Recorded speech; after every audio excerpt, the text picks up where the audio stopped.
አንድ መነኩሴ ገዳም ገባ። ከእግዚአብሔር ጋር ቃል ገብቶ ቆብ አደረገ፣ መነኮሰ። ያን ቆብ ጥሎ ወደ ዓለም ቢመጣ ምን ይሰማቸዋል? እስኪ ይሄን ሰው ብታገኙ ምን ትላላችሁ? እዚህ ዝም ብሎ ዓለም ላይ አይኖርም ነበር? ዝም ብሎ አሁን እንደ ቆብ ጥሎ ሊመጣ ብሎ የማይፈርድ ከእናንተ ማን ነው? ኧረ እንላለን። በጣም ጥሩ ላሳያችሁ። እሱ ቃል ገብቶ ቃሉን አፍርሶ በመምጣቱ ፈረድንበት።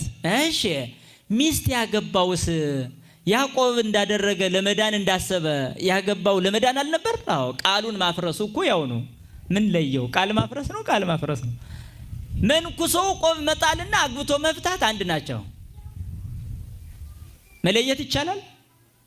አይቻልም። ሁለቱም ቃል ነው ያፈረሱት፣ ሁለቱም ማለት ነው። ስለዚህ ኦርቶዶክሳዊ ትዳር ዓላማን በመረዳት መመራት አለበት ማለት ነው። ዓላማውን የተረዱ ሰዎች ደግሞ ምን ይኖራቸዋል ማለት ነው? ነገሮችን ኃላፊ ይሆናሉ። ነገርን ማለፍ። በትዳር ላይ የሚከሰቱ ፈተናዎች አሉ።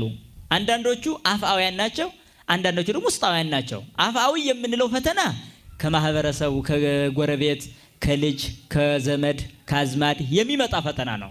ይሄንን ማለፍ መሰናክሉን ዓላማውን ስለተረዳው ምን አድርግ አልፋለሁ። ስለዚህ ሶስተኛ ጣልቃ ገብን ነገር አለመቀበል። እነሱ የሚያመጡትን ትዳር እንድንፈታ የሚገፋፉትን ለኛ ያሰቡ የሚመስሉ ሰዎች የሚያመጡትን አንቀበልም ማለት ነው። ለምን? ዓላማውን ስለተረዳው። ስለዚህ ከሶስተኛ ጣልቃ ገብ አካል የሚመጣን ሐሳብ ትዳራችን የሚጠቅም ምክር ከሆነ ልንቀበል እንችል ይሆናል። ከዛ ውጭ ግን እንድንፋታ፣ እንድንለያይ፣ ሚስት ባልዋን እንድታማው፣ እንድትጸየፈው የሚያደርግ ባል ሚስቱን እንዲያማት፣ እንዲጸየፋት የሚያደርግ ሐሳብ አንቀበልም። ይሄን ልብ ማለት ያስፈልጋል። ለሚስቱ ከሱ በላይ የሚቀርብ ሌላ አዛኝ የለም። ለባሏ ከሷ በላይ የሚቀርብ ሌላ አዛኝ የላትም። እናት አባቱም ሊሆኑ ይችላሉ። እናት አባት ራሱ በትዳር ውስጥ ጣልቃ ገብተው ሊያፈርሱ አይችሉም። ለምን? ከአባቷ በላይ ባልዋ ለሷ የከበረ የተወደደ አንድ ከሷ አካሏ ጋር የሆነ የሷ አካል ነው። ከእናቱ በላይ ሚስቱ ለእርሱ የከበረ የተወደደች አካሉ ናት። ይሄንም ብዙ ባለትዳር አያውቁ። ከባልሽና ከአባትሽ ተብላ ብትጠየቅ እዚህ መሀልም ካላችሁ ኧረ አባቴን ነው እንጂ ደግሞ ምን ይሄ እውነት ነው? ይሄ እውነት ነው። ውሸት እንደሆነ በግልጽ ልንገራችሁ። ታዲያ ከባልሽ በላይ አባትሽ ከበለጠ ለምንድን ነው ከአባትሽ ጋር የማትኖሪ? ምን መልሳለሽ? አይ እሱማ ማለት ነው የሚመጣው። አይ መልሽ እንጂ እኮ ግልጽ ሊሆን ይገባል ነው። አንድ ወንድ በተመሳሳይ ከእናትህና ከሚስት ማንን ትወዳለህ ቢባል እንዴ ደግሞ እሷ ከእናቴ ጋር ይላል። ውሸት ነው። ተው ዝም ብለህ አይ ነው በቃ። መጽሐፍም አይደግፍልህም፣ ህሊናህም አይመሰክርልህም። ዝም ብለህ ነው የምታወራው። ኧረ እውነቴን ነው ካልክ ከእናትህ ጋር ኑር። እሺ ሞክር። አትችልም። ከእናትህ ጋር ብትኖር ገሃነም ትወርዳለህ። ለምን? ስሜት በፈቃድ ቢነሳ ከእናትህ ጋር ስለማትፈጽም ዝሙት መፈጸምህ አይቀርም። በዚህ ሰዓት ገሃነም ትወርዳለህ። አየህ፣ እናትህ ከኃጢአት አላዳነችም፣ ሚስትህ ግን ከኃጢአት አዳነች። አልበለጠችም። ከእናትህ በላይ ልትወደድ አይገባም፣ ልትከብር አይገባም። ታዲያ ሚስትህ አስበሃል? አንቺም ከአባትሽ በላይ ባልሽ ምን ያህል ከኃጢአት እንደጠበቀሽ አታውቂም? ፈቃደ ስጋ ቢነሳብሽ ባልሽ ባይኖር ኑሮ ከሌላ ጋራ መፈጸምሽ አይቀርም። በዚህ ሰዓት ከህጉ ውጭ ሆነሽ፣ ከህጉ ውጭ ከሆንሽ ደግሞ ወደ ገሃነም ትጣያለሽ። ስለዚህ ከገሃነም ያዳነሽ ማን ነው? ባልሽ። የተፈቀደልሽ አካል አዳነሽ። ስለዚህ ዓላማው ለመዳን ነው ያልነው ያው ተፈጸመ። ይሄንን ዓላማ የተረዳ ሰው ምን ያደርጋል? መሰናክሎችን ያልፋል። በቃ ከሚስቴ ውጭ ሌላ ዓለም ነው፣ ከባሌ ውጭ ሌላ ዓለም ነው ሊባባሉ ይገባል። ይሄ እምነት ትልቁን ነው መነግራቸው።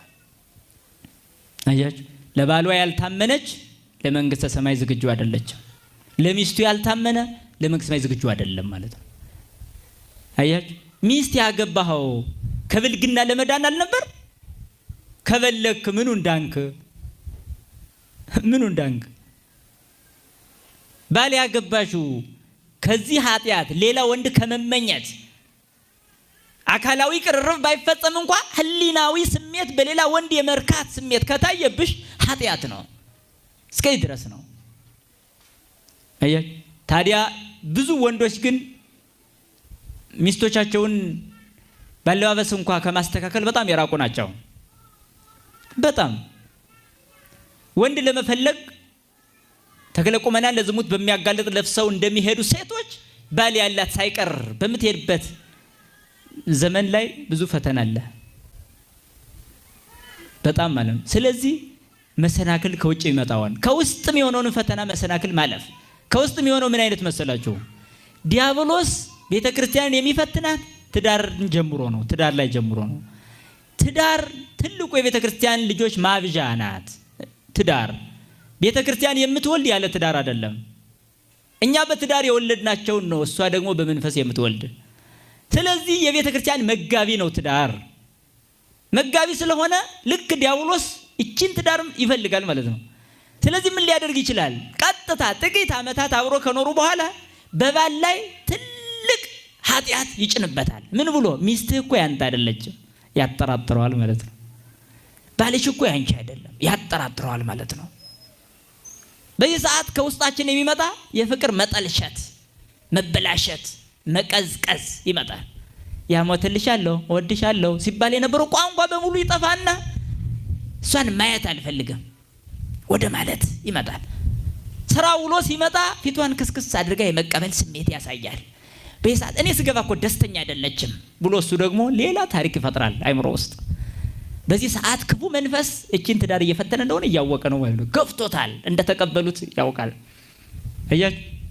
ዲያብሎስ ምክሩን የሚቀበሉትን ስለሚፈልግ ይጨምራል ማለት ነው። ከዛ ሌላ ተንኮል እየጨመረ በውስጣቸው በቃ ስልክ ላይ ወደ መጎርጎር፣ ሚሴጅ ወደ ማየት፣ ማን የደወለልህ፣ ማናት፣ ማን ነው ወደ መባባል ይገባሉ ማለት ነው። እዚህ ደረሰ ማለት ትዳሩ ሁሌ የሚኖረው በምንድነው ማለት ነው? በዘበኛ ነው ማለት ነው። በዘበኛ የሚኖር ትዳር ደግሞ ትዳር ሊሆን አይችልም። ዘበኛው ሲሞት ምን ይሆናል? ነገሩ ያልቃል። አያችሁ፣ በዘበኛ ትዳር አይሆንም። ሚስትህን ስልክ አይተህ፣ ባልሽን ስልክ አይተሽ በቃ የሴት ድምጽ በሰማሽ ቁጥር ቀንተሽ አትዘልቅም። አንቺ ታማኝ ሆኜ ድርሻሽ መታመን ነው፣ ቅናት አይደለም ድርሻሽ። በቃ ለባልሽ ታማኝ ነሽ አዎ ካልሽ መዳኛሽ ይሄ ነው። እሱን የመጠበቅ እሱን የማስቀናት እንደገና ወይ በሱ የመቅናት አይደለም። በቅናት ምንም አይነት የመዳን መንገድ አይመጣም። ጥላቻ ብቻ ነው እየበዛው የሚመጣው። ቅናት ጥላቻን ይወልዳል። ጥላቻ ደግሞ ግድያን ነው የሚወልደው፣ መፋታትን፣ መለያየትን ይወልዳል ማለት ነው። ስለዚህ ውስጥ ፈተና ምን ያህል እንዳደጋያችሁ። አሁን ደግሞ በተለይ ከተማ ቤቴው ትውልድ በዚህ የተፈተነ ነው። ዘመናዊነቱ በራሱ ይፈትነዋል። በቃ ይሄን መሰናክል ማለፍ በክርስትና አብሮ በመቁረብ ተመልከቱ፣ በመሰለ ወደ ህይወት በመቅረብ ይሄ ነው ትዳርን የሚያጸናው። ስጋና ደምን መቀበል። አንገትሽ ላይ ገመድ ቢገባ እንኳ ከባልሽ ውጭ ለሌላ ጭንሽን እንዳትገልጪ ማሳመን አለብሽ ለራስሽ። ይሄ ነው በቃ ክርስቲያን ማለት ይሄ ነው። ይሄ ነው ትዳር ማለት ለማዳን የሚያበቃው። አያችሁ። ስለዚህ ውስጣዊ የጥላቻ መንፈስ አደገኛ ነው።